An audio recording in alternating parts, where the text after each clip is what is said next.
안녕하세요. 미래를 설계하라 경제 잡학사전 진행을 맡은 김혜주입니다. 오늘은 김소연, 토라영 두 분의 아나운서와 함께합니다. 안녕하세요. 안녕하세요. 네, 7월 8일 화요일 경제 잡학사전 시작해보도록 하겠습니다. 간밤에 미증시 상황도 짚어보도록 하겠는데요. 도널드 트럼프 미국 대통령이 상호관세 부과를 정식으로 예고하면서 뉴욕 증시 동반 하락으로 마감했습니다. 트럼프 대통령은 관세율을 명시해 오는 8월 1일부터 상호관세를 부과하겠다는 내용의 서한을 각국에 보냈죠. 이를 SNS에도 공개했는데요. 글로벌 무역 갈등이 재발한다는 우려에 증시는 약세를 띠는 모습이었습니다. 다만 8월 1일 발효를 앞두고 아직까지는 협상의 여지가 조금은 남아있다라는 기대감에 지난 4월처럼 급격한 매도세가 나타나지는 않았습니다. 한편 테슬라는 주가가 7% 가까이 빠졌는데요. 일론 머스크 테슬라 최고 경영자는 창당을 하는 등 트럼프 대통령과의 갈등이 심화가 되면서 주가가 폭락했습니다. 시총 1조 달러가 붕괴가 됐는데요. 하루 만에 680억 달러가 증발되기도 했습니다. 네, 이렇게 다양한 대내외적인 이슈가 많은 가운데 오늘 국내 증시 흐름도 함께 살펴봐야겠죠. 네, 그럼 우리는 자세한 미증시 상황부터 살펴보도록 하겠습니다. 소연 아나운서 전해주시죠. 네, 이날 뉴욕 증시는 도널드 트럼프 대통령이 한국, 일본 등 일부 교역국을 대상으로 고유 관세를 고지한 서한을 발송했다는 소식에 관세 불확실성이 재부각되며 3대 지수 모두 하락했습니다. 다우지수와 S&P 500 지수가 각각 0.94%, 0.79% 하락했고요. 기술주 중심의 나스닥 지수도 0.92% 하락했습니다. 왜 이런 흐름이 나타났는지 글로벌 이슈 통해 자세한 내용 살펴보겠습니다. 트럼프 대통령의 관세 서한 발송 소식에 관세 불확실성이 커지는 모습입니다. 트럼프 대통령은 7개국에 오는 8월 1일부터 관세를 부과하겠다는 서한을 발송했습니다. 트럼프 대통령은 한국과 일본을 비롯해 남아프리카 공화국, 라오스, 미얀마, 카자흐스탄, 말레이시아의 정상을 수신인으로 하는 서한을 자신의 트루스 소셜 계정에 게재했으며 특히 한국과 일본은 25%의 관세가 부과된다고 밝혔습니다. 한국의 관세율은 지난 4월 2일 발표됐던 수준과 동일하고요. 일본은 1%포인트 상향됐습니다. 이어 트럼프 대통령은 어떤 이유에서든 대미 관세를 올리기로 결정한다면 25%의 그만큼이 더 추가될 것이라며 관세로 보복하지 말아야 한다고 경고했습니다. 이에 관세 불확실성이 다시 커지면서 투자 심리가 위축됐으며 최근 지수 상승에 따른 차익 실현 매물 등도 출회되며 증시의 부담으로 작용했습니다. 미국 백악관은 트럼프 대통령이 상호관세 유예 기간을 8월 1일로 연장하는 행정명령에 서명할 것이라고 공식 발표했습니다. 상호관세 유예는 당초 8일 만료될 예정이었는데 3주 남짓한 기간 동안 추가 협상을 벌이겠다는 의도로 풀이되고 있습니다. 트럼프 대통령이 브릭스 국가들의 반미 정책에 동조하는 국가에 추가 관세를 부과하겠다고 위협한 점도 투자 심리를 위축시켰습니다. 트럼프 대통령은 전일 브라질과 러시아, 인도, 중국 등 신흥 경제국 연합체인 브릭스 국가들의 반미 정책에 동조하는 국가에 예외 없이 10%의 추가 관세를 부과하겠다고 위협했습니다. 브라질에서 개최된 이번 브릭스 정상회의에서 정상들은 공동선언을 통해 일방적인 관세 및 비관세 조치 증가에 우려를 표했습니다. 이는 트럼프 대통령이 추진 중인 무역 정책을 겨냥한 발언으로 해석되고 있습니다. 다음으로 히트맵 살펴보겠습니다. 업종별로는 대부분 업종이 하락했고요. 종목별로는 테슬라 6.79%, 엔비디아 0.69%, 마이크로소프트 0.22%, 메타 0.09% 등 대형 기술주들 대부분 하락했습니다. 주요 기업들 이슈도 함께 살펴보시죠. 시티는 인공지능 전용 칩에 대한 수요가 더욱 늘 것이라며 엔비디아에 대한 목표가를 $190로 상향하고 투자를 2배로 늘린다고 밝혔습니다. 목표가는 향후 15% 정도 상승 여력이 있음을 시사합니다. 시티의 분석가는 세계의 각국이 AI 인프라 건설에 나서고 있다며 기본적으로 엔비디아가 모든 국가의 거래에 관여하고 있고 이를 통해 엔비디아는 국가 AI 인프라 구축을 위한 글로벌 경쟁 중심에 서 있다고 덧붙였습니다. 메타가 최근 출범시킨 초지능 연구소에 세계적인 인공지능 연구원이 연달아 합류하고 있습니다. 메타는 주요 모델 개발에 핵심적인 역할을 한 중국 출신 오픈 AI 연구원도 추가로 확보했습니다. 메타가 초지능 구축이라는 대형 프로젝트로 전략을 전환하면서 글로벌 AI 경쟁에서 돌파구를 찾으려 한다는 분석입니다.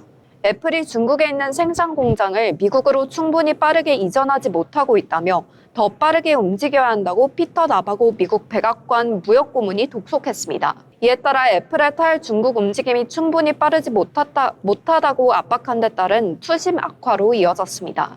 일론 머스크 테슬라 최고 경영자가 신당 창당을 공식화하며 테슬라 주가가 하락했습니다. 지난 5일 머스크 CEO가 반 트럼프 가치를 내세운 신당, 아메리카당 창당을 공식화한 것이 직접적인 영향을 미쳤습니다.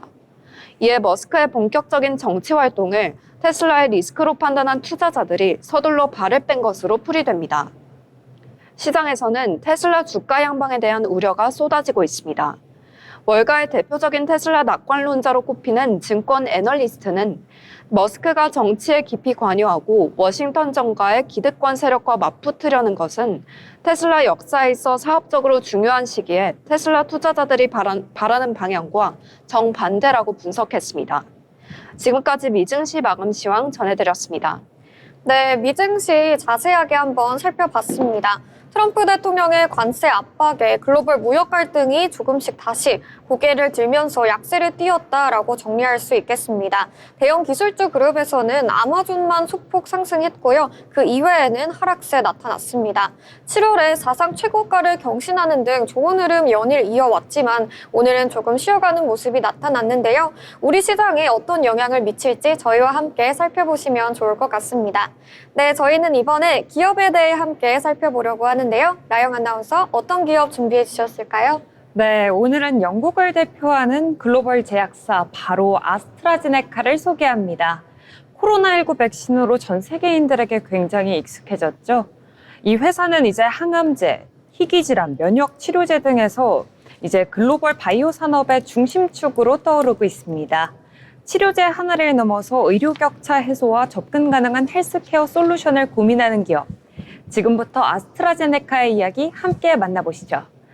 네, 아스트라제네카는 1999년 스웨덴의 아스트라와 영국의 제넥사가 합병하면서 탄생했습니다. 당시만 해도 두 회사 모두 중견제약사였지만 합병을 계기로 글로벌 시장을 겨냥한 본격적인 확장 전략을 펼치게 됩니다. 초기에는 항고혈압제, 위장약 등 전통적인 처방약 위주였지만 시간이 지나면서 바이오 의약품, 면역 항암제, 희귀질환 치료제 등 고부가 가치 분야로 무게중심을 옮겼고 그 전략은 오늘까지도 이어지고 있습니다.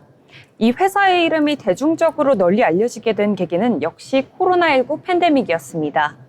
2020년 아스트라제네카는 영국 옥스퍼드 대학과 손잡고 비영리 원칙 아래 백신을 개발하고 전 세계 저소득 국가에 공공재 수준으로 공급합니다. 하지만 백신 부작용 논란, 수익성 논쟁 등 순탄치 않은 평가도 있었죠. 그럼에도 불구하고 이 경험은 아스트라제네카에게 공공성과 혁신을 동시에 추구할 수 있는 기업이라는 새로운 정체성을 심어줍니다. 네, 팬데믹 이후 아스트라제네카의 성장은 오히려 더 가속화됐습니다. 대표적인 제품인 바로 타그리소는 폐암 분야에서 글로벌 블록버스터로 자리 잡았고 임핀지, 칼켄스와 같은 면역 항암제도 치료 효과와 생존율 개선에서 주목을 받고 있습니다. 단순한 약 하나가 아니라 정밀의료 기반의 치료 생태계를 구축하며 암과 함께 살아가는 시대에 새로운 솔루션을 제시하고 있습니다.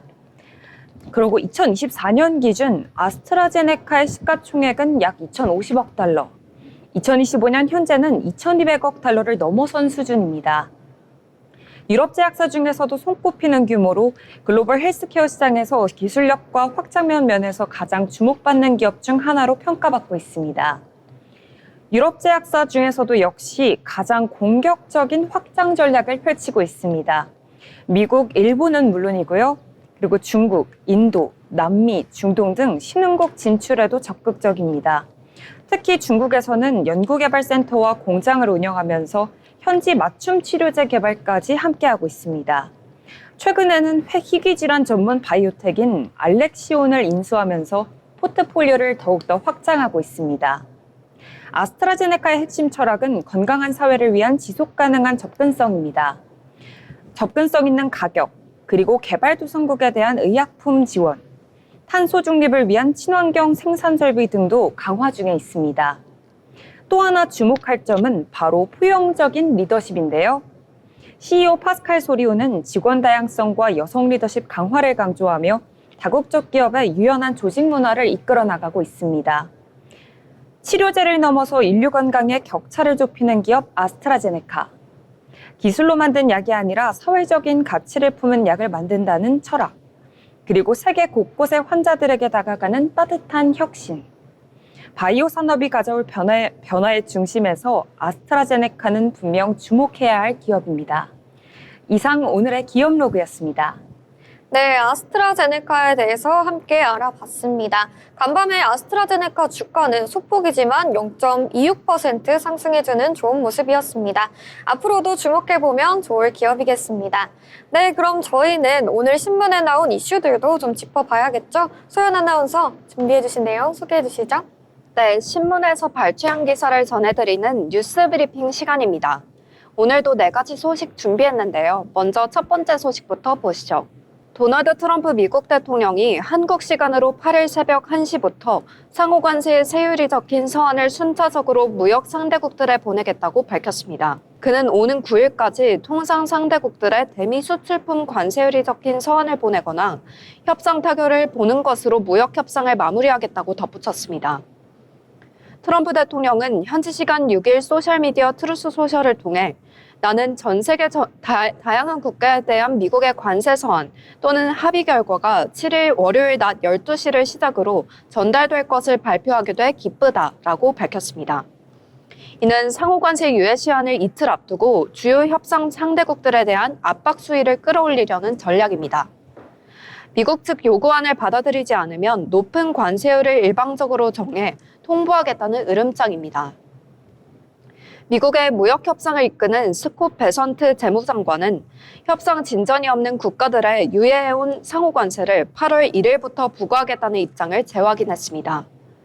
그는 CNN과의 인터뷰에서 트럼프 대통령은 교역 파트너 일부에게 협상을 진전시키지 않으면 8월 1일에 다시 4월 2일 관세 수준으로 되돌아갈 것이라는 내용의 서한을 보낼 것이라고 말했다고 강조했습니다. 이와 함께 트럼프 행정부의 최고위 참모들은 성실히 협상하고 양보하는 국가들에 대해서는 관세 부과를 유예할 수 있음을 시사하면서 타협을 종용했습니다. 백악관 국가경제위원회 캐빗 헤짓 위원장은 같은 날 CBS에 나와 무역협상 시한은 있지만 일부 국가는 협상 시한을 넘길 수도 있다고 밝혔습니다. 스티브 미런 백악관 경제자문위원회 위원장도 ABC 뉴스에 출연해 성실히 협상하고 합의를 위해 양보하는 국가들이 있다며 그런 국가들은 일정을 조정할 수 있을 것이라며 협상 시한 연장 가능성을 시사했습니다. 이날 트럼프 대통령은 미국의 무역 정책에 반발하고 있는 비서방 신흥경제국 연합체인 브릭스를 향해서도 경고를 보냈습니다. 그는 트루스 소셜을 통해 브릭스의 반미 정책에 동조하는 모든 국가에는 추가로 10%의 관세가 부과될 것이라며 예외가 없다고 말했습니다. 이어서 다음 소식입니다. 러시아, 중국 등 비서방 신흥국 연합체인 브릭스가 미국의 대일한 군사 행위와 관세 정책을 전면 비판하고 나서다 도널드 트럼프 미국 대통령은 반미 정책에 동조하는 브릭스 국가에 10% 추가 관세를 부과하겠다고 경고했습니다. 현지 시간 6일에서 7일 브라질에서 열린 제17차 브릭스 정상회의에서 11개 회원국은 공동선언문을 채택하고 이란 핵시설에 대한 군사 공격을 평화적 핵시설을 향한 공격으로 규정하며 강하게 규탄했습니다. 선언문은 특정 국가를 언급하지 않았지만 외신은 트럼프 행정부의 대이란 공습을 겨냥한 것으로 해석했습니다. 또 브릭스는 무차별 관세 인상이 세계 무역 질서를 위협하고 있다고 지적했습니다. 이번 회의는 이집트, 이란, 사우디아라비아, 아랍에미레이트, 에티오피아, 인도네시아 등 6개국이 새로 합류한 이후 처음 열린 브릭스 정상회의입니다. 기존 5개국을 포함해 총 11개국으로 확대된 첫 다자 외교 무대인데요. 시진핑 중국 국가주석은 집권 이후 처음으로 브릭스 정상회의에 불참했고 국제형사재판소 체포대상에 오른 블라디미르 푸틴 러시아 대통령은 영상연설로 대신했습니다. 푸틴 대통령은 영상연설에서 브릭스 국가들이 자국 통화를 기반으로 한 무역과 금융 협력을 강화해 탈달러 기조를 확대해야 한다고 강조했습니다. 개최국 브라질 대통령도 브릭스가 다자주의 개혁에 앞장서야 한다고 밝혔습니다. 브릭스는 이번 회의에서 자체개발은행인 신개발은행을 활용해 금융을 활성화하는 방안도 논의했습니다. 트럼프 대통령은 이날 트루스 소셜에서 브릭스의 반미 정책에 동조하는 국가에는 추가로 10% 관세가 부과된다고 강조했습니다. 계속해서 다음 소식입니다. 현지 시간 7일 스콧 베선트 미국 재무장관이 앞으로 48시간 이내에 여러 무역 합의 관련 발표를 할 것이라고 밝혔습니다. 베선트 장관은 이날 CNBC와의 인터뷰에서 무역 협상과 관련해 많은 사람이 입장을 바꿨다. 그래서 어젯밤 내 이메일 계정은 많은 새로운 제안으로 가득 찼다면서 이같이 말했습니다. 그러면서 그는 앞으로 며칠간 매우 바쁜 일정이 될 것이라고 덧붙였습니다. 도널드 트럼프 행정부의 상호관세 유예 기간은 오는 8일까지로 트럼프 대통령은 유예 시한 전에 몇몇 국가와의 무역 협상 타결이 발표될 것이라고 밝혀왔습니다. 특히 트럼프 대통령은 협상이 타결되지 않으면 미국이 일방적으로 정한 관세율이 명시된 서한을 미 동부 시간으로 7일 정오부터 발송하겠다면서 무역 상대국의 양보와 빠른 합의를 종용해왔습니다. 베선트 장관은 이 서한의 내용에 대해 이는 단지 미국과 무역을 원하는 것에 감사하다. 우리는 여러분을 무역 파트너로서 환영한다. 여러분이 돌아와서 협상하고 싶지 않다면 관세율은 여기 있다는 내용이라고 설명했습니다.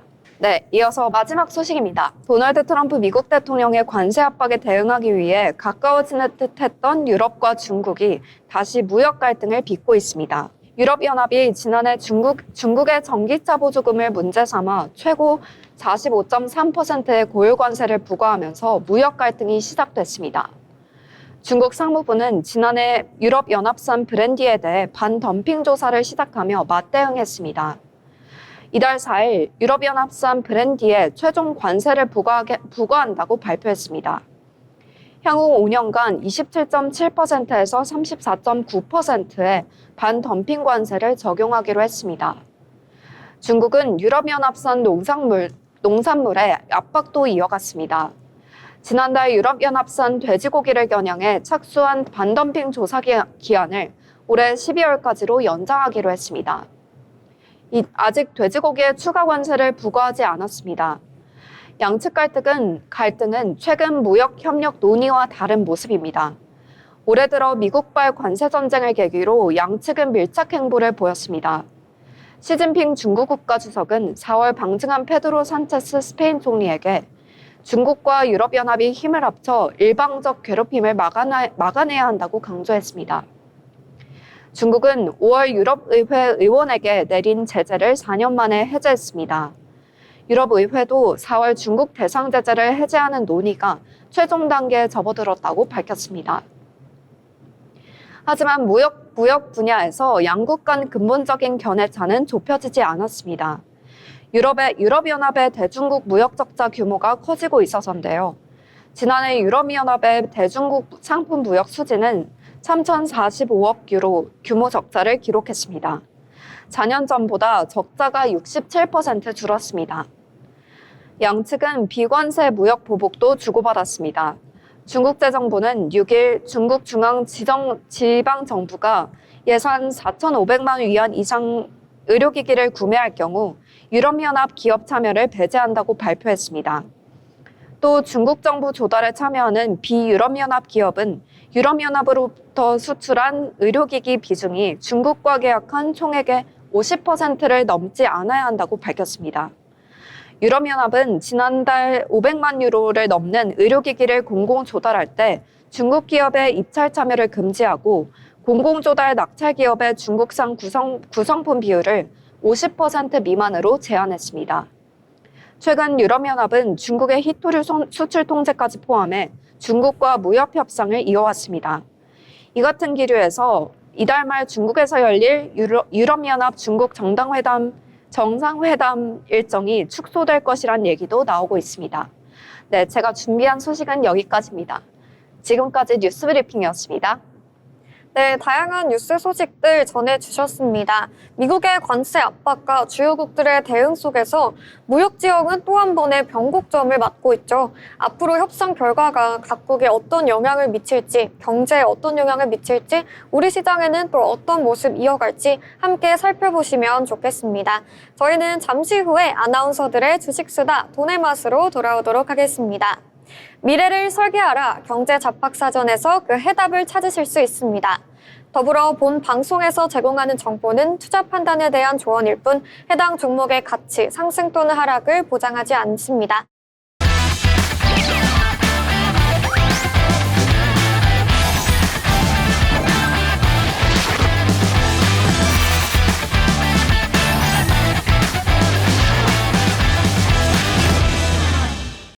네, 이번 시간은 투자의 고수가 되고 싶은 아나운서들의 주식 이야기 나눠보는 시간입니다. 네, 먼저 7월 8일 화요일 국내 증시 마감 상황부터 살펴보도록 하겠습니다. 관세 불확실성 확대로 약세를 보였던 미증시를 뒤로하고 우리 시장, 양시장 모두 상승불 켜졌는데요. 코스피 살펴보도록 하겠습니다. 코스피는 장중에 3,100선을 넘어주면서 1.81%, 2% 가까이 상승 마감했습니다. 장 후반에 상승폭을 확대해주는 모습이었죠. 수급적으로 보시면 외국인이 2,500억 원대, 기관이 200억 원대 담아주면서 지수의 상승을 이끌었고요. 반면 개인이 2,600억 원대 매도 포지션 보여줬습니다. 이어서 코스닥도 살펴보도록 하겠습니다. 코스닥은 장 초반에 약세를 보이다가 상승 전환해줬는데요. 0.74% 상승하면서 784포인트로 거래를 마쳤습니다. 이어서 시총 상위 종목들도 살펴보도록 하겠습니다. 전반적으로 혼조세 나타났지만 그래도 강한 흐름 보여줬다라고 볼 수 있겠는데요.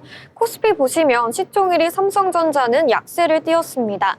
개장 전에 기대에 못 미치는 2분기 실적이 나오면서 변동성을 보여주다가 하락 전환했습니다. 관세 무풍지대인 금융지대가 강세 보였는데요. 금융주들 상승 마감했죠. KB금융이 6% 넘게 상승했고요. 신한지주도 7% 넘게 강하게 상승불 켜졌습니다. 또한 관세에 영향을 받지 않는 두산에너빌리티도 상승불 켜졌습니다. 관세 피해가 우려되는 삼성바이오로직스는 약세로 마감했습니다. 이어서 코스닥도 살펴보실까요? 전반적으로 혼조세 보였고요. 가장 눈에 띄는 건 파마 리서치죠. 인적 분할 계획을 철회한다고 밝히면서 급등하는 흐름 보여줬습니다. 에코프로비엠은 보합으로 마감했습니다. 지금까지 마감 상황 간략히 살펴봤습니다. 네, 그럼 오늘 시장에서 주목해볼 만한 특징적인 종목들 저희와 함께 알아보려고 하는데요. 소연 아나운서 첫 번째 특징주 어떤 걸로 준비하셨을까요? 네, 첫 번째로 살펴볼 특징주는 파마 리서치입니다. 파마 리서치가 지난달 발표한 인적 분할 추진 계획을 철회한다고 밝히면서 주가가 급등세를 보였습니다. 파마 리서치는 지난달 13일 공시했던 인적 분할 결정을 취소한다고 공지했습니다. 회사는 분할의 취지에 공감하며 글로벌 도약을 응원해주신 기대와 더불어 지배구조 변화에 대한 우려, 주주가치 훼손 가능성, 그리고 소통의 충분성에 대한 다양한 의견이 있었고 이를 신중히 받아들여 이번 결정을 재검토하게 됐다고 밝혔습니다. 이어 이 과정을 통해 기업의 의사결정은 전략적 필요나 법정 타당성만으로는 충분하지 않았다며 보다 능동적이고 깊이 있는 신뢰 기반의 주주 소통이 중요하다는 점을 다시금 깨닫게 되었다고 밝혔습니다. 차트 함께 살펴보시면요. 파마 리서치 전거래일 대비 13.37% 오른 58만 5천 원의 종가 형성했습니다. 네, 오늘 장에서 파마 리서치 강하게 반등해 줬습니다. 그동안 시장에서는 인적 분할 소식에 대한 우려로 주가가 조금은 눌려 있었는데요. 어제 회사 측이 인적 분할을 철회하겠다고 발표하면서 그동안 빠졌던 주가가 한꺼번에 되돌려지는 흐름이 나왔습니다. 투자자 입장에서는 분할로 인해 기업 가치가 훼손될 수 있다는 걱정이 있었던 만큼 이번 결정이 주주 친화적인 행보로 이어졌다고 볼 수 있겠고요. 특히 개인 투자자들 사이에서 호응이 컸습니다. 다만 급등 이후에 단기 조정이 나올 수 있기 때문에 앞으로의 이슈들 계속해서 확인해 보시면 좋겠습니다. 지금까지 파마 리서치 종목에 대해서 살펴봤고요. 저희는 다음 특징주로 살펴보도록 하겠습니다. 네, 파라다이스 살펴보려고 하는데요. 카지노주죠. 어제 장에서 파라다이스가 눈에 띄는 상승세를 보였습니다. 장중 한때 5% 넘으면서 52주 신고가를 달성했는데요. 최근 정부가 중국 단체 관광객에 대한 무비자 입국을 상시화하는 방안을 검토하고 있다는 소식이 나오면서 카지노 관련주, 특히 중국 고객 비중이 높은 파라다이스에 매수세가 몰렸습니다. 실제로 외국인과 기관의 순매수가 꾸준히 유입됐고요. 거래량도 크게 늘면서 시장에 관심이 집중이 됐습니다. 증권가에서는 파라다이스가 카지노뿐만 아니라 리조트 사업도 함께 하고 있기 때문에 관광객 회복 수혜를 복합적으로 받을 수 있다라고 평가하고 있습니다. 앞으로 한중 관계가 얼마나 더 가까워질지 기추가 주목이 되는데요. 주가 흐름도 어떤 영향을 받을지 함께 살펴보시면 좋겠습니다. 하지만 단기적인 급등 흐름이 있었기 때문에 조정도 조심하셔야겠고요. 관련 이슈와 수급 동향 저희와 함께 계속 체크해 보시면 좋을 것 같습니다. 네, 여기까지 카지노 관련주 파라다이스 살펴봤습니다. 네, 저희는 다음 특징주 살펴보려고 하는데요. 소연 아나운서 전해주시죠. 네, 다음 특징주는 금융주입니다. 금융주가 일제히 강세를 보였습니다. 배당 세제 개편 관련 기대감이 관련주를 일제히 끌어올린 것으로 풀이됩니다. 정부와 여당은 배당 소득세 세율과 과세 구간 등을 검토하고 있는 것으로 전해졌습니다. 현재 국회에는 배당 성향이 35% 이상인 상장 기업으로 받은 배당 소득은 종합소득과 분리해 별도 세율을 적용하는 내용을 담은 소득세법 개정안이 발의된 상태입니다. 대신증권연구원은 배당소득 분리과세를 비롯한 배당세제 개편은 배당이 핵심인 은행에게 가장 중대한 영향을 줄 수 있는 이벤트라고 강조했습니다. 이에 따라 차트 함께 살펴보시면요. 우리 금융지주 전일 대비 7.87% 오른 25,350원의 거래를 마무리했습니다. 네, 우리 금융지주 오늘장에서 좋은 모습 보여줬는데요. 장중에 59만 5천 원 고가를 보여줬습니다. 네, 오늘장에서 아무래도 관세 무풍지대인 금융주들이 좋은 모습 보여줬죠. 정부가 배당소득 분리과세를 확대하는 방안을 검토하고 있다는 소식에 은행, 보험주를 중심으로 매수세가 집중이 됐습니다. 특히 고배당주로 분류되는 하나금융, 우리금융, KB금융 등이 투자 매력도가 높아질 수 있다는 기대감도 있었고요. 이런 정책 기대감은 중장기적인 수급 개선에도 긍정적인 요소로 작용할 수 있겠습니다. 금융주는 경기 방어적 성격도 있는 만큼 배당 메리트의 안정성까지 더해진 흐름이라는 분석도 나오고 있습니다. 향후 세제 개편 관련 구체적인 발표에 따라 한 차례 더 움직임이 나올 수 있으니까요. 정책 발표 일정도 함께 체크해 보시면 좋을 것 같습니다. 네, 이렇게 금융주 관련해서 특징주 함께 알아봤습니다. 저희는 다음 종목 살펴보실까요? 네, 다음 종목은 일동제약입니다. 어제 장에서 상한가를 기록하면서 일동제약 강하게 올랐는데요. 일동제약이 개발 중인 먹는 비만 치료제가 국내 증권가에서 속도도 빠르고 효과도 기대 이상이라는 좋은 평가를 받고 있습니다. 주가가 급등했는데요. 특히 GLP-1 계열의 경구용 치료제는 전 세계적으로 관심이 높은 분야인데요. 일동제약이 이 기술을 국내에서 가장 빠르게 개발 중이라는 점이 부각이 됐습니다.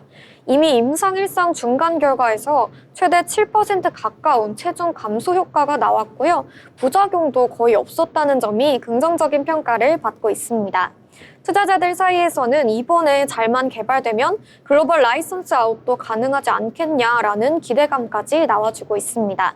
물론 아직 임상이 끝난 건 아니기 때문에 앞으로 나올 이슈들도 꼼꼼히 체크해 보셔야겠습니다. 네, 이렇게 해서 일동제약 함께 알아봤고요. 저희는 다음 특징주 살펴보도록 하겠습니다. 소연 아나운서 전해주시죠. 네, 세 번째 특징주는 한컴위드입니다. 한컴위드가 전날 상한가를 기록한 데 이어 강세를 보였습니다. 한컴위드는 앞서 금 기반의 스테이블 코인을 중심으로 하는 실물 연계 자산 사업에 본격 진출하겠다는 계획을 밝혔습니다.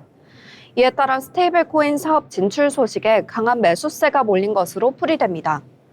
한컴위드는 지난 3월부터 AI 및 블록체인 기반의 스마트시티 금융 인프라 사업을 추진하며 자체 분산 신원 인증 솔루션을 지자체와 공공기관에 납품해온 이력이 있습니다. 이를 기반으로 스테이블 코인을 결제 수단으로 연계하는 구조도 검토 중인 것으로 전해졌습니다. 시장에서는 한커미드가 추진 중인 스테이블 코인 기반 지급 결제 시스템 구축과 관련 기대감이 커지고 있습니다. 최근 한커미드는 특허청의 한컴페이, 한컴코인 등 관련 상표권을 다수 출원하고 블록체인 기반 디지털 결제 플랫폼 구축 로드맵을 밝힌 바 있습니다. 이 같은 행보는 최근 국회에서 디지털 자산 기본법과 스테이블 코인 규제안 마련이 본격화되는 시점과 맞물려 정책 수혜 기대감도 더해지고 있습니다. 이처럼 실물 기반 디지털 결제 수단으로 떠오른 스테이블 코인을 통해 한컴미드가 새 성장 모멘텀을 확보할 수 있을지 업계의 이목이 쏠리고 있습니다. 차트 함께 살펴보시면요. 한컴미드 전거래 대비 1.23% 오른 4,940원에 거래를 마무리했습니다. 네, 한커미드 함께 살펴봤습니다. 오늘 장에서 상승불 키면서 마감했는데요. 스테이블 코인 관련 이슈가 이어지는 가운데 한컴미드도 그 테마 수혜주로 다시 한번 주목을 받고 있습니다. 앞서 네이버페이나 카카오페이 같은 빅테크 기업들이 스테이블 코인 기반 결제 시스템을 도입할 가능성이 언급이 되면서 블록체인 기술을 보유한 기업들의 수급이 몰렸고요. 특히 한컴미드가 국내외에서 관련 사업 확장을 추진 중이라는 점이 부각이 됐습니다. 다날이나 갤럭시와 머니트리 등과 함께 테마 흐름에 올라타 있는 모습인데요. 다만 테마주는 변동성이 크기 때문에 관련 기술 실제 상용화 여부나 제도화 진행 상황도 함께 보시면서 접근해 보시면 좋을 것 같습니다. 네, 지금까지 한커미드 특징주 정리해봤습니다. 네, 이렇게 5가지 특징주들에 대해서 함께 살펴봤는데요. 투자에 참고해 보시면 좋을 것 같습니다. 네, 다음에는 이번엔 인물에 대해서 알아보려고 하는데요. 나영 아나운서 전해주시죠. 네, 오늘의 주인공은요, LG그룹의 최초 여성 CEO, 그리고 K뷰티 산업의 글로벌 주역으로 손꼽히는 인물입니다. 바로 이정혜 LG생활건강 대표인데요. 대한민국 기업사에서 여성 CEO의 자리는 여전히 드문 일이죠. 그런 가운데 2022년 LG그룹이 창립 이후 처음으로 여성을 주요 계열사 대표이사로 선임했다는 뉴스는 많은 사람들의 주목을 받았습니다. 하지만 단지 여성이라는 수식어만으로 그녀를 정의하긴 어렵습니다. 이정혜 대표는 30년 넘는 현장 경험과 성과 중심의 실무 리더십으로 그 자리에 오른 인물입니다. 오늘 우리는 스포트라이트 뒤에 감춰진 그녀의 경력, 전략, 리더십의 진면목을 차근히 들여다보겠습니다. 이정혜 대표는 1963년생으로 이화여자대학교 경제학과를 졸업했습니다. 특이한 점은 흔히 대기업 CEO라고 하면 해외 MBA 학위나 대기업 오너와의 관계를 떠올리기 마련인데요. 이정혜 대표는 이런 배경과는 거리가 상당히 멉니다. 국내 학사 출신, 그리고 차근차근 현장에서 커온 실무형 인재라는 점에서 더 큰 의미를 갖습니다. 그녀의 사회 첫 발은 1986년 럭키에서 시작됐습니다. 당시 LG그룹이 럭키 금성이던 시절인데요. 이후 결혼과 출산, 육아로 잠시 경력 단절을 겪었지만 1991년 LG생활건강에 다시 평사원으로 재입사하며 다시 일터로 돌아왔습니다. 이후 약 30여 년간 생활용품과 화장품 분야의 마케팅 실무를 총괄하며 한 단계씩 성장해 왔습니다.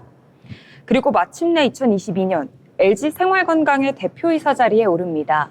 LG그룹 전체 역사에서도 주요 계열사 여성 CEO는 그녀가 최초였습니다.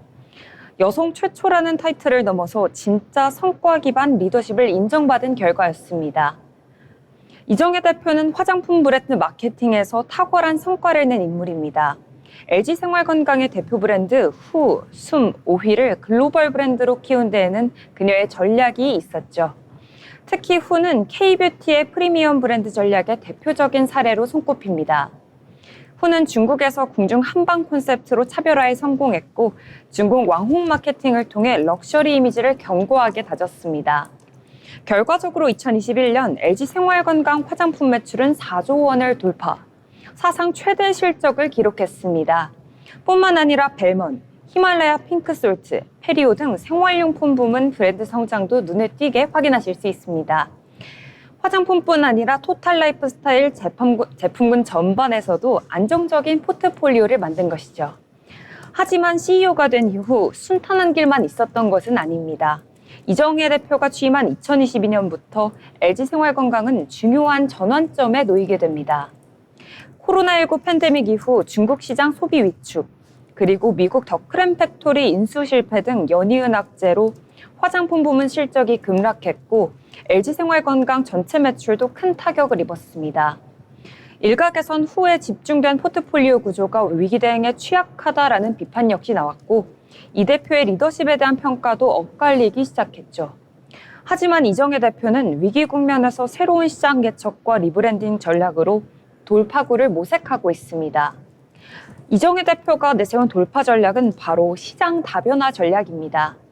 더 이상 중국만 바라보지 않고 베트남, 태국, 인도네시아 등 동남아는 물론 UAE, 사우디아라비아 등 중동 시장 진출에도 박차를 가하고 있습니다. 특히 할랄 인증 제품 개발, 현지 맞춤형 브랜드 출시, 그리고 SNS와 유튜브를 활용한 디지털 마케팅 강화는 이 대표가 현지 소비자 트렌드를 얼마나 세밀하게 읽고 있는지를 보여주는 대목이라고 볼 수 있습니다. 이정혜 대표의 리더십 스타일은 조용하지만 강한, 그리고 실무 중심으로 평가받습니다. 그녀는 정말 필요한 말만 한다라는 말이 있을 정도로 이렇게 잘 알려져 있는데요. 내부 직원들 사이에서는 군더더기 없는 명확한 커뮤니케이션, 실무진과 눈높이를 맞추는 리더라는 평이 많습니다. 매주 직접 브랜드 매장을 돌면서 직원들과 소통하는 루틴도 역시 빼놓지 않죠. 보고보다는 현장 체감, 계획보다 직접 실천에 더 가치를 두는 스타일입니다. 이러한 진중한 태도가 위기 상황에서도 흔들림 없이 회사를 이끌 수 있는 힘의 원천이 되고 있습니다. 이 대표는 최근 몇 년간 ESG 경영과 브랜드 윤리도 강조하고 있습니다. 화장품은 피부에 닿는 것이기에 소비자의 신뢰가 무엇보다 중요하다는 철칙이죠. 2023년에는 숨 37 브랜드의 비건 인증 리뉴얼, 후에 친환경 포장재 확대, 공병 수거 캠페인, 저자극 성분 개발 투자 확대 등 지속 가능한 브랜드로 가기 위한 여러 가지 변화들을 시도하고 있습니다. 특히 ESG와 브랜드 윤리를 단기 실적이 아닌 중장기 신뢰 자산으로 보고 있다는 점이 굉장히 인상 깊은 부분으로 볼 수 있습니다. 매일 아침 출근길에 직접 자사 매장을 방문하며 매장의 진열 상태를 점검하고 직원들과 눈을 맞추는 CEO. 외부 인터뷰는 드물지만 묵묵히 일로서 존재감을 증명하는 사람. 이정혜 대표는 한국 기업에서 보기 드문 현장형 여성 CEO로 그저 여성이라는 점이 아니라 성과와 전략으로 주목받는 인물입니다. 오늘 소개한 인물 LG그룹의 최초의 여성 이정혜 LG생활건강 대표였습니다.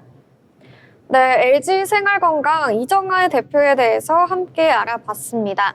LG생활건강은 오늘 장에서 상승해주는 모습이었는데요. 0.62% 상승해주면서 상승 마감했습니다. 참고해보시면 좋을 것 같고요. 저희는 이어서 투자에 도움이 될 만한 리포트 함께 알아보도록 하겠습니다. 소연 아나운서 전해주시죠. 네, 증권사의 리포트를 알기 쉽게 정리해드리는 투자 리포트 시간입니다. 오늘은 대신증권의 7월 금통위 기준금리 2.50% 동결 전망이라는 경제 분석 리포트를 가져왔는데요. 리포트 내용을 바탕으로 2025년 7월 한국은행의 금융통화위원회, 즉 금통위의 기준금리 결정과 그 배경, 그리고 향후 통화정책 전망에 대해 함께 살펴보겠습니다. 현재 기준금리는 2.5%입니다. 시장에서는 이번 7월 금통위에서도 기준금리가 현 수준인 2.5%로 동결될 것이란 전망이 지배적입니다. 소수 의견 없는 만장일치 결정이 예상되며 이는 현재 상황에서의 정책 불확실성을 줄이려는 의도가 반영된 것으로 풀이됩니다. 그렇다면 왜 동결일까요? 한편으로는 여전히 높은 성장의 하방 위험, 즉 경기 둔화 우려가 존재합니다. 실제로 한국은행은 올해 2월과 5월 두 차례에 걸쳐 기준금리를 인하하며 경기 부양에 나선 바 있습니다. 하지만 최근 급증하고 있는 가계부채와 서울 부동산 가격 상승이라는 금융 불안 요인이 통화정책의 발목을 잡고 있습니다. 바로 이 점이 이번 동결 전망의 핵심입니다. 이번 동결 전망은 일시적 조정으로 보는 시각이 많습니다. 당사는 기준금리가 하반기 중 한 차례 더 인하돼 연말에는 2.25%까지 낮아질 것으로 보고 있습니다. 즉, 한국은행의 통화정책 기조는 여전히 완화 방향에 있습니다.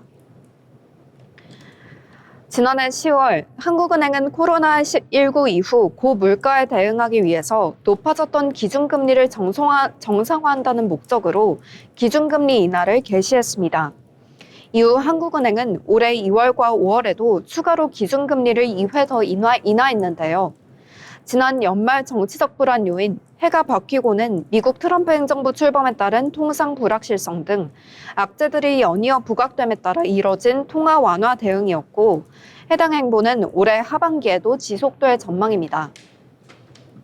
향후 기준금리 인하 시기에 대해서는 2차 추경에 따른 재정 정책 효과가 극대화될 것이 유력한 8월으로 예상됩니다. 재정과 통화정책 간의 공조의 의미와 함께 현재 통화당국의 정책 기조가 완화 및 인하 경로에 있다는 것을 재확인하기 위해서라도 3분기 중 추가 인하가 필요하다는 견해입니다. 다만 걸림돌도 존재합니다.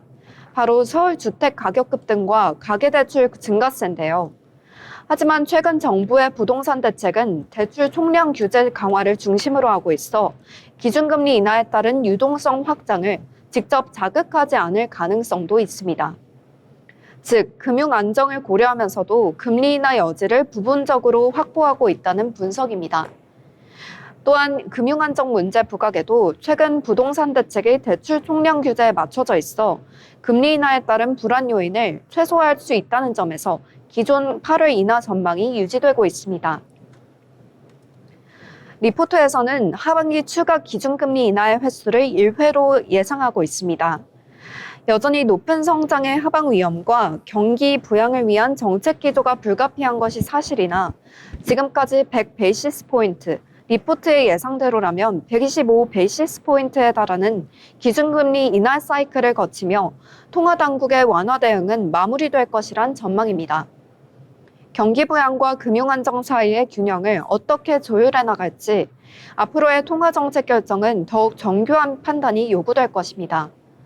기준금리는 당장 멈췄지만 여전히 인하 가능성은 살아있다는 점 기억해 두시면 좋겠습니다. 이상 리포트 브리핑이었습니다.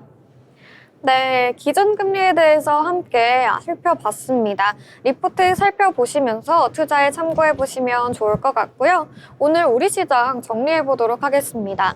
간밤에 미증시는 하락 마감했지만 우리 시장 그래도 견조하게 상승 마감해줬다, 이렇게 볼 수 있겠습니다. 저희는 조금 있다가 한 줄평으로 돌아오도록 하겠습니다. 더불어 본 방송에서 제공하는 정보는 투자 판단에 대한 조언일 뿐 해당 종목의 가치, 상승 또는 하락을 보장하지 않습니다.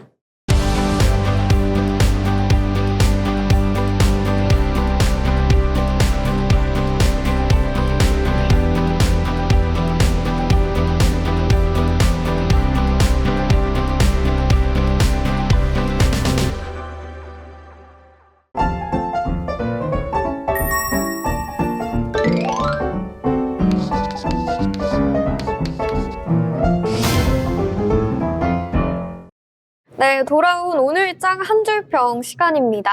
네, 한 분 한 분 오늘장 어땠는지 한 줄평 들어보려고 하는데요. 라영 아나운서, 오늘장 어떻게 보셨나요? 네, 오늘장 미국 증시는 일제히 하락 마감했습니다.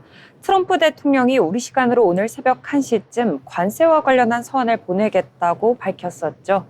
결과적으로 관세 유예 시한이 8월 1일까지 연장됐다는 안도감과 그리고 관세 서한에 대한 공포 심리가 공존하는 모습 보실 수 있었습니다. 그런 만큼 앞으로의 추이를 잘 지켜보셔야 될 것 같습니다. 네, 앞으로 관세 협상이 어떻게 이어질지 잘 살펴봐야겠는데요. 소연 아나운서는 어떻게 보셨을까요? 네, 오늘 뉴욕 증시는 관세 불확실성이 재부각되며 모두 하락했고요. 트럼프 관세 서한에도 코스피는 3,100선을 돌파했습니다. 한 줄로 정리해보면 상반된 흐름 보인 국내외 증시, 불확실성 지속될까라고 정리해볼 수 있을 것 같습니다. 네, 좋습니다. 한 줄이 되게 깔끔하게 잘 정리해 주셨는데요. 저도 한번 한 줄평 해보도록 하겠습니다. 트럼프 관세 폭탄 예고에 글로벌 증시 긴장 속 숨고르기라고 정리해 보도록 하겠습니다. 네, 이렇게 함께 한 줄평에 대해서도 나눠봤고요. 내일도 저희 방송과 함께 하시면서 성공적인 투자 계획 세우시길 바랍니다. 시청해주신 여러분 고맙습니다.